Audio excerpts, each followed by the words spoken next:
Hello and welcome to another edition of Hot Topic. This time I'm talking to Martin Vickers, Conservative Member of Parliament for Cleethorpes and Immingham. Martin, welcome. Thank you. Anything interesting happened politically this summer? It's been a bit dreary, really. No, I mean, it's been an amazing few months. No one could have forecast, if we were talking this time last year, that David Cameron would no longer be Prime Minister, not even an MP, that Boris Johnson would be Foreign Secretary, that we would have voted for Brexit, that Michael Gove and George Osborne would be on the backbenches. And then there's the state of the Labour Party as well, which is equally interesting. It has been truly Shakespearean this summer, hasn't it, in every sense of the word. I don't want to get too historical about this, but you were very much a supporter of the vote to leave the European Union, and this is the first opportunity I've had to talk to you since June the 23rd. Presumably you were absolutely delighted. Oh, it's tremendous news. And I was never in doubt that this area would be overwhelmingly for Brexit. I'm delighted that it crept up to just short of 70% of my constituents. And the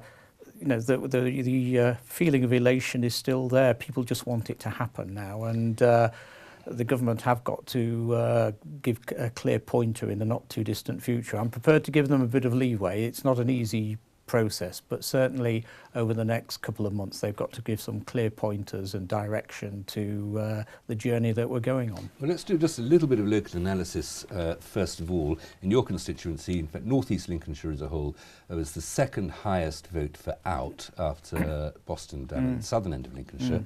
Why is it that the people in North East Lincolnshire were so keen to leave the European Union, so much more keen even than the rest of the country? Oh, I think, yes, they were more keen, but in actual fact, this vote is a reflection of the country as a whole. Look, what the country wanted was control over borders, the financial policy, fishing rights, justice and so on. And the British people have never really been fully signed up to the European project. And the project, as it's developed and become more and more distant from voters and from the control of their elected politicians, what they wanted back was control. And they were prepared to pay a price for it. They had all the scare stories about Third World Wars and emergency budgets within 48 hours and all this nonsense. And they saw through it that it was complete nonsense. Well, we'll go into the scare stories and the aspects of the campaign in a moment, but I won't belabor the points that I've quizzed you on before, that we all surrender control anyway, whether or not it's to London or to Brussels. But there are practical points, specifically for Yorkshire and the Humber and Lincolnshire, maybe especially for Grimsby and Cleethorpes, which are in terms of the investments coming into this part of the world and reviving it are coming from European companies and European countries. Does the fact that there is now a great big thick black line through the North Sea separating us from the European economies, or at least creating a greater gap between us and the European economies, does that not make it more difficult to invest for Europeans in Grimsby and Cleethorpes? I get no sense in my discussions with potential investors that the EU issue is anything more than a sideshow, to be perfectly honest. Only last week we had Dong Energy announcing further investment in the port of Grimsby. So, there is no indication at the moment that it's having a negative effect. What about for businesses in your constituency that might be wanting to export to Europe? Now, you're hoping, of course, that you can come out of the European Union, and yet you also, I presume, want to come out of the single market. Well, there's nothing that I want more than more businesses in this area to be exporting, but not just exporting to Europe, most of whose economies are in recession. The growing economies in the world are in Asia, South America and so on, and hopefully our horizons will actually be lifted higher than just Europe. Yes, Europe's on our doorstep, and yes, it's very convenient. Of course, we want to do as much trade as possible with the rest of the EU, but there is a bigger world out there. Recessions are cyclical. In 7 years' time, Europe won't be in recession. And presumably your vision, you're not hoping for another vote in 7 years' time. Your vision is longer term than that. Just whatever the alternative export markets are, will it make it more difficult for businesses in your constituency to export to Europe? I don't anticipate it will. And some of the conversations I've had with businesses that do export are equally enthusiastic about the possibilities that are opening up as ones who might want to get into that market. Yes, we don't know the details, and yes, the single market is an issue. Personally, I'm on the side of the hard Brexit argument that the single market is, again, a sideshow, really. And we see that because the rest of the world trades with the European Union, America, the Far East and so on. And I anticipate we'll be in a similar position. But you represent people who live on a port that faces the Rhine, not the Atlantic. Indeed. And you need to get into the oceans to get to the other export markets of the world rather than just across the North Sea and into those markets. Well, if you represented a Liverpool constituency, I'd understand you much more easily. Well, I've spoken to ABP, the port operators at Grimsby and Immingham and Hull. They don't actually foresee it as an issue at all. They were very relaxed, whatever the outcome. Many of your constituencies are rural. You have quite an agricultural constituency. What are the farmers going to find when the EU no longer pays them subsidies?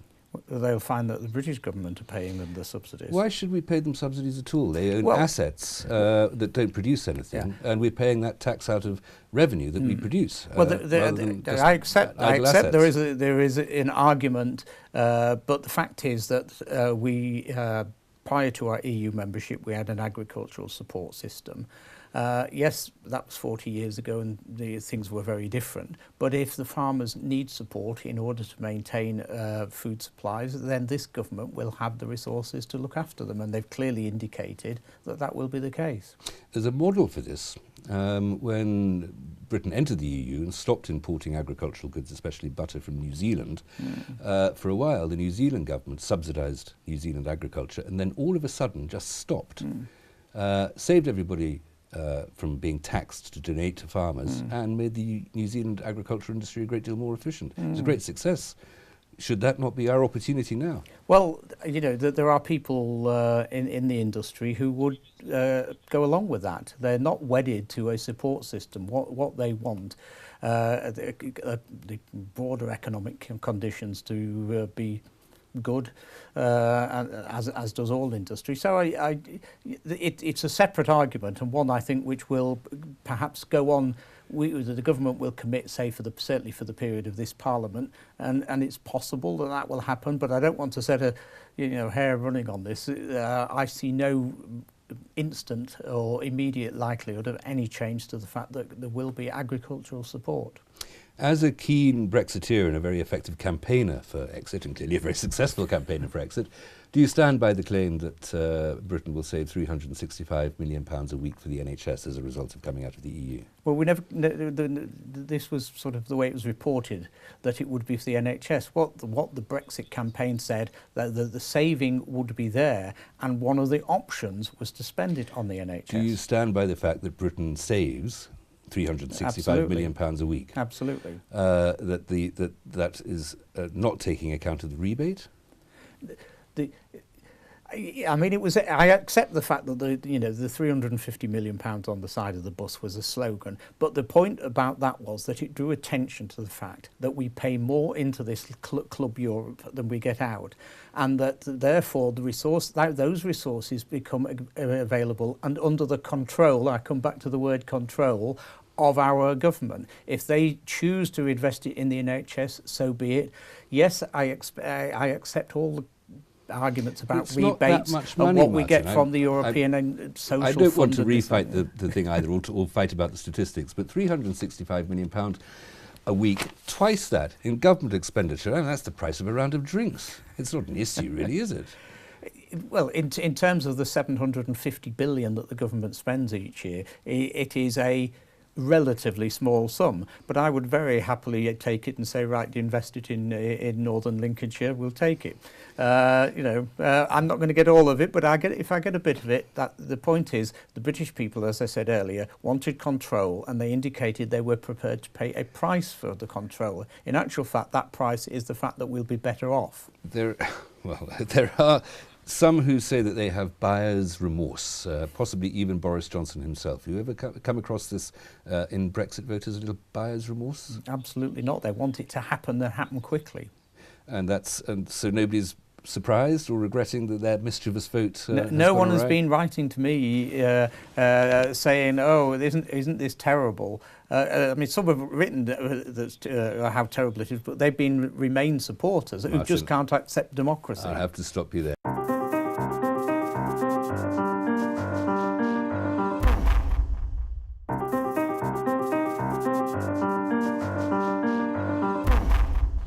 Welcome back to Hot Topic. I'm still with Martin Vickers, Conservative Member of Parliament for Cleethorpes and Immingham. Martin, you'll have noticed that there were some political consequences in this country to the Brexit vote. Indeed there were. Had you expected David Cameron to resign as a consequence? I always felt that it was a possibility.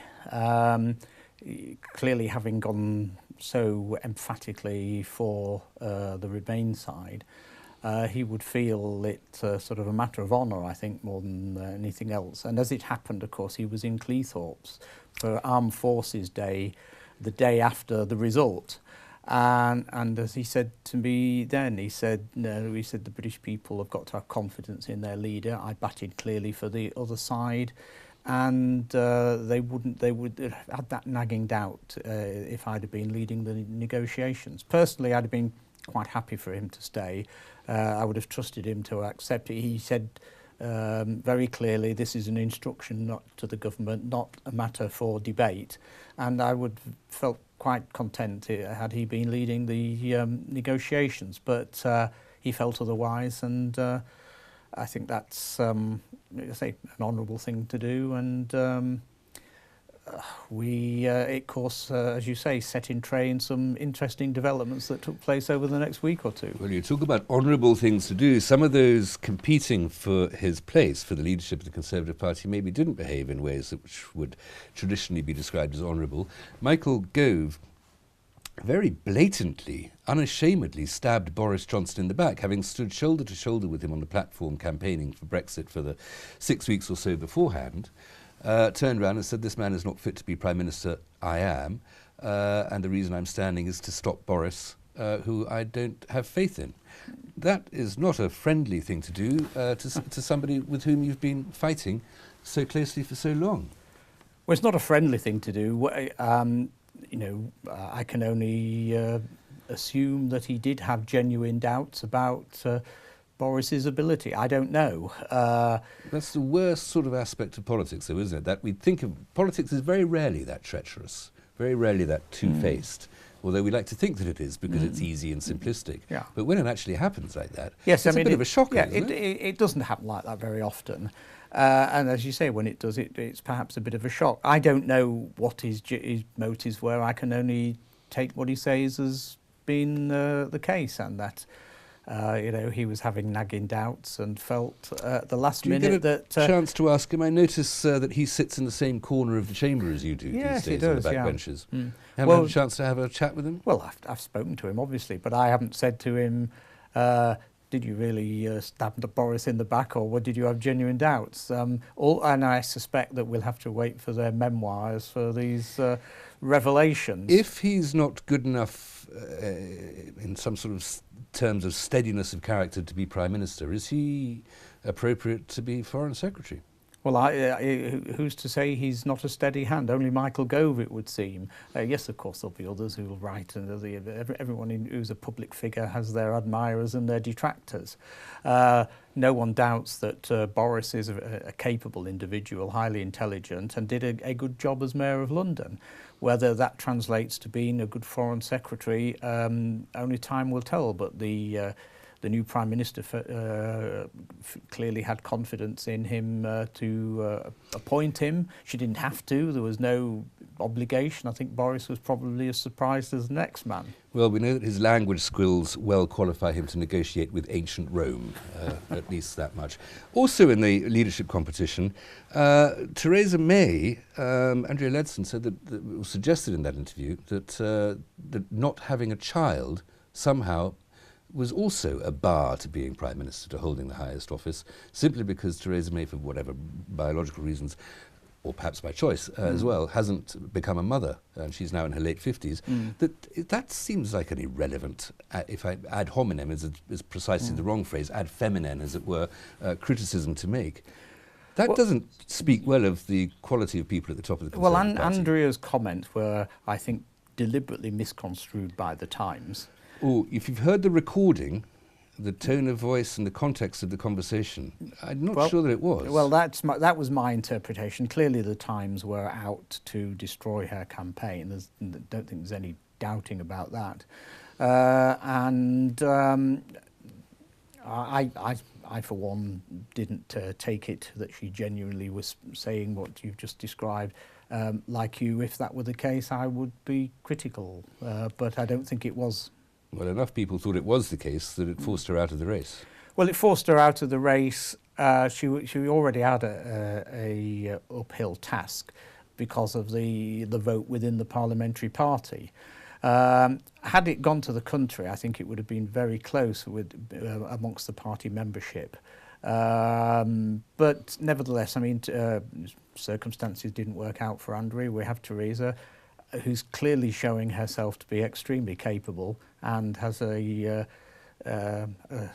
ruthless streak, even, you might say, in the way that she dealt with Michael Gove and George Osborne and so on. Well, we'll talk about Theresa May in a moment. Just one more thing. You mentioned that that vote would have got the parliamentary party, the members of Parliament of the Conservative Party, put up two candidates, one of which is selected by the membership of the party at large. Yeah. If Boris had stood, then he would almost certainly have had the support of the party at large. Does that suggest that the Conservative Party members are more interested in being entertained by their leader than being led by a statesman? No, I don't think it does. Yes, I mean, Boris would have probably swept the board had it gone to the party membership. He's an extremely talented individual. He's a showman, but, you know, every politician needs to be a little bit of a showman. You know, Prime Minister's Question Time is theatre rather than the serious business of Parliament, which goes on for the rest of the week. So you've been able to have a bit of charisma and inspire people, and clearly Boris has that ability. But so individually, we've now got Theresa May, who's, as I say, shown herself to be extremely capable. It won't be a roller coaster ride in the same way as it would be with someone who's a more extrovert character. But nevertheless, I think she'll show the determination and so on that the British people are quite content with. Well, let's move on to Theresa May and that ruthless streak you spoke about. She has been said to have been resented in the Cameron administration in 10 Downing Street for not coming out and putting a bit more energy into supporting remaining in Europe, if that's even what she wanted. She was clearly biding her time and very skillfully operating a political plan to take the top job, or be in a position to take the top job, if the cards fell as they did. Now, rather than campaigning for what she believed, she was campaigning, or she was operating, she was manoeuvring, she was strategizing for her own career. Well, she clearly had her eyes on the top job and a plan of how to get there if the circumstances turned out as they did. Otherwise, Andrea Leadsom would have been in a position to get a campaign off the road. Andrea's campaign, of course, started from scratch, as it were, whereas I think it's pretty obvious that Theresa May had a campaign plan in her handbag. What's Theresa May's? You work with her. I don't know how often you come across her, but you must occasionally have a cup of tea with her in that tea rooms at the house, I guess. What's her political philosophy? The grammar school plan is revealing in that there's a slightly old-fashioned, certainly meritocratic aspect to her sort of small L liberalism, tradition of conservatism. Tell me more. What is her political philosophy? Well, I think it's become particularly evident over the last 3 months that she is a more traditional social conservative than David Cameron and his immediate allies, and I think she will move the party into a more traditional role in terms of its economic policy, its education policy and its social policy. What do you say more traditional? Just in terms of its social policy, the Cameron government was socially very liberal. Yeah. For instance, homosexual marriage and things like that. Would May she would want to go back to a more sort of small c conservative authoritarian sort of social policy? I don't for 1 minute think that she would want to turn the clock back on issues like same-sex marriage and so on. I suspect it would never have seen the light of day had she been the Prime Minister, but that's yesterday's argument now. The country's accepted that and we move on. But significant social change of that kind, in my opinion, should only be done as by way of a manifesto commitment. I said that at the time of the same-sex marriage argument. So I think you will see not a turning back of the clock, but a more acceptance of where we are. Let's move forward. Let's not go in for massive social liberal economic Martin, change. very quickly, we have 10 seconds. Is she going to call a general election next year? No. Okay, Martin Vickers, thank you very much for being so precise and so quick. Martin, I hope you'll come back again soon. We'll talk much more to say about all these subjects, of course, never mind the Labour Party. Thank you so much. Join me again next week for another hot topic. Until then, goodbye.